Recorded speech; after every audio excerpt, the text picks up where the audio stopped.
May I request the honourable members, while members are speaking, to just keep the volume low. Even if you are talking to someone, let's try to reduce the decibel level in the house. Shri Mujibullah Khan ji. धन्यवाद अध्यक्ष महोदय, मुझे आज बोलने का मौका दिया। मैं मणिपुर विनियोग विधेयक 2025 पर बोलने के लिए खड़ा हूं।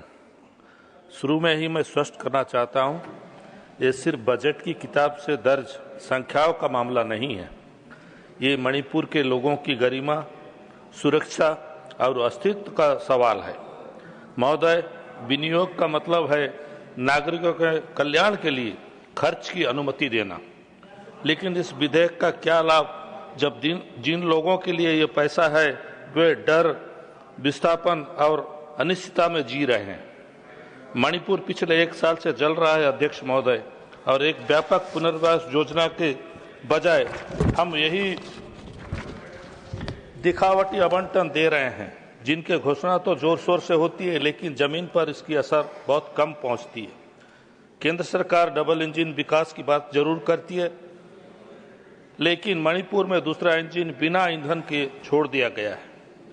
धन स्थिरीकृत होना है लेकिन वितरण धीमा है और निगरानी लगभग ना के बराबर है। राहत शिविर अभी भी भीड़ से भरे हैं। बच्चों की शिक्षा का 1 साल बर्बाद हो गया है और स्थानीय कारोबार ठप पड़े हैं। फिर भी महोदय, केंद्र चाहता है कि हम मान लें कि ये सब कुछ नियंत्रण में है। चलो ठीक है महोदय, हम दर्द के साथ कहना चाहते हैं, आज मणिपुर शासन की विफलता का ये उदाहरण है। ये केवल कानून व्यवस्था का मामला नहीं है, बल्कि आर्थिक पतन का भी है। किसान अपनी जमीन तक नहीं पहुंच पा रहे हैं, व्यापारी बाजार से कट गए हैं और युवा सुरक्षा और रोजगार की तलाश में पलायन कर रहे हैं। ये नियोग विधेयक उस हकीकत को बदलने के लिए क्या कर रहा है?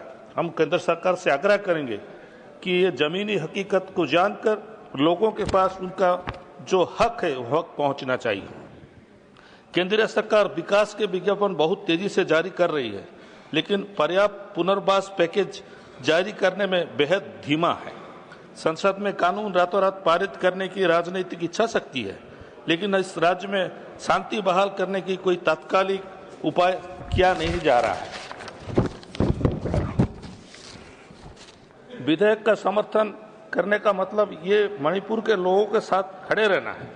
ये मांग करना है कि हर आवंटित रुपया अंतिम व्यक्ति तक पहुंचे और खर्च पारदर्शी समय पर हो। मणिपुर के पुनर्वास के लिए एक विशेष वित्तीय पैकेज जो नियमित आवंटित से अलग ना हो। इस विधेयक के अंतर्गत व्यय की निगरानी में स्थानीय निकाय और नागरिक समाज को भी सीधे भागीदारी देना चाहिए अध्यक्ष महोदय। दूसरी बात, मणिपुर वस्तु एवं सेवा कर विधेयक जो भी आया है, पहले मैं एक गहरी चिंता के साथ ध्यान आकर्षण करना चाहता हूं। ये सरकार राज्यों के जीएसटी कानून में टुकड़े टुकड़े में संशोधन लाती है, ये भी पीछे के दरवाजे से, बिना इन बुनियादी समस्याओं के सुलझाए जो जीएसटी ने राज्यों के लिए पैदा किए हैं। एक देश एक कर के नाम पर केंद्र ने व्यापक तरीके से राज्यों की वित्तीय स्वायत्तता को कमजोर कर रही है। छोटे राज्य सबसे ज्यादा प्रभावित हो रहे हैं। ये विधेयक भले ही मणिपुर के लिए हो, लेकिन समस्या सभी राज्यों में है अध्यक्ष महोदय। मैं एक छोटा सा उदाहरण देना चाहता हूं।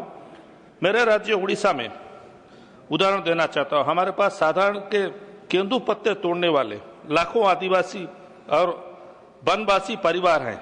जीवन का सहारा है उनका केंदू पत्ता, और केंदू पत्ता के लिए जब जीएसटी लगता है अध्यक्ष महोदय, ये उन परिवारों के लिए बहुत तकलीफ की बात होती है। कई बार हमारे मुख्यमंत्री थे नवीन पटनायक जी, हमारे नेता कई बार केंद्र सरकार को चिट्ठी लिख चुके हैं कि केंदू पत्ता का जीएसटी कम से कम हटा दिया जाए। गरीब लोग जो पत्ता तोड़ते हैं उनके ऊपर जीएसटी ना लगे, ताकि उन गरीब लोग, उन वनवासियों लोग जो जंगल में रहते हैं, वो अपने परिवार को सुचारू रूप से अच्छे रूप से जिंदगी दे सके, अपने बच्चों का भविष्य कर सके। अब विधेयक पर लौटते हैं। धारा 11(a) के प्रावधान कहता है कि सामान्य प्रथा के मामले में कर वसूली नहीं की जाएगी। छोटे व्यापारी कारीगर और ग्रामीण उत्पादकों के सालों पुराने लेन देन के नोटिस भेजा जाता है।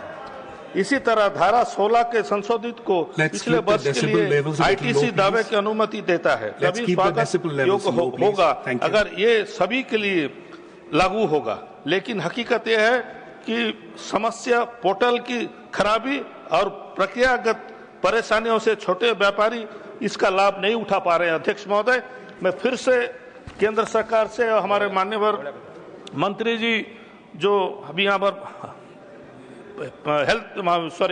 फाइनेंस मिनिस्टर जो मौजूद हैं उनसे मैं अनुरोध करूंगा कि कम से कम जीएसटी उन पत्ता तोड़ने वालों को, केदू पत्ता गरीबों, जो गरीब लोग पत्ता तोड़ते हैं उनके ऊपर से जीएसटी हटा दिया जाए। यही अनुरोध मैं करता हूं। बहुत बहुत धन्यवाद।